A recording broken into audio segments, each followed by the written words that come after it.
Hello everyone, for those new to the channel, my name is Andrei Dima and I'm a travel photographer and video maker. For the past 2 months I used the Fujifilm X-H2s in my projects, and today I will share 3 things that I think should be improved on the X-H2s besides the autofocus.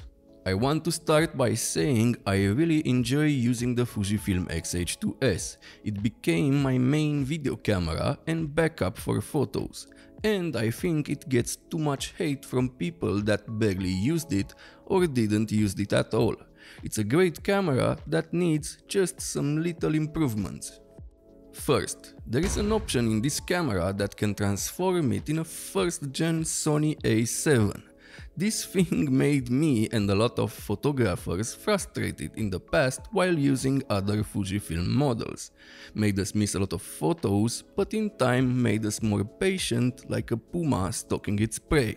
And that option is the clarity option.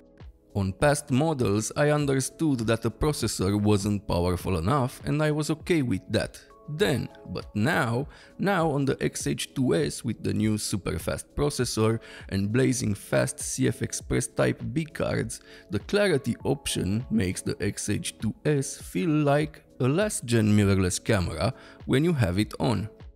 Either Fuji forgot to do something about it, or the clarity option is the most powerful being in the universe. Jokes aside, I was really hoping to use my Fujifilm film simulations and those on Fuji X weekly without having the camera slow down when I take photos.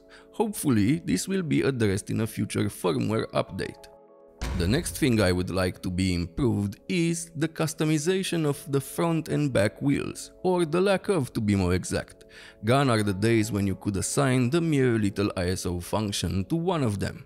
Now the only thing they do is change the aperture, shutter speed and sometimes exposure compensation. And I get why they did that, but a bit more customization would make us, the users, more happy. Let me choose if I want to use the ISO button or add the ISO to one of the wheels, because everyone has its own type of shooting. For a camera that lets you tweak so many things and has a lot of function buttons, this seems like a barrier.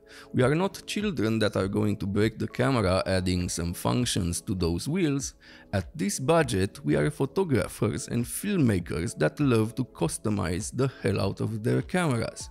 If you want the X-H2s to be a pro body, you need to open up some things. I really hope Fuji will add more options to those wheels in future firmware updates. So this is something a lot of people wanted since the release of the X-T3, and something I waited for in every update of my X-T4. And when I saw the X-H2s, I said to myself, this is it, they are finally going to do it. And when the pre-production reviews came out, bam, nothing. Then I hoped I will find it in the production version I bought, but still nothing. You're wondering what I'm talking about by now. It's the video autofocus box in area mode. I thought with a faster processor they will add more sizes and maybe more shapes. Or tracking like in the photo mode, not only face and eye. I still like using the Fujifilm X-H2s, but as I said earlier, give us more options. It's a pro-level body. More sizes and tracking is not asking too much. Neither is waveforms. I would love to select the subject I want to track with the touchscreen, and if that is not possible, at least with the joystick. And with this one I'm over. There are other things that should be improved, like the autofocus and IBIS, but we got so many videos about that in the past 2 months that I'm sure Fujifilm knows about them by now. And they will address them in future updates. With small tweaks, improvements and a couple of tools, this could be the best APS-C camera ever made. If you enjoyed this video, subscribe, and if you want to support the channel even more, check out my new presets pack and use the links in the description.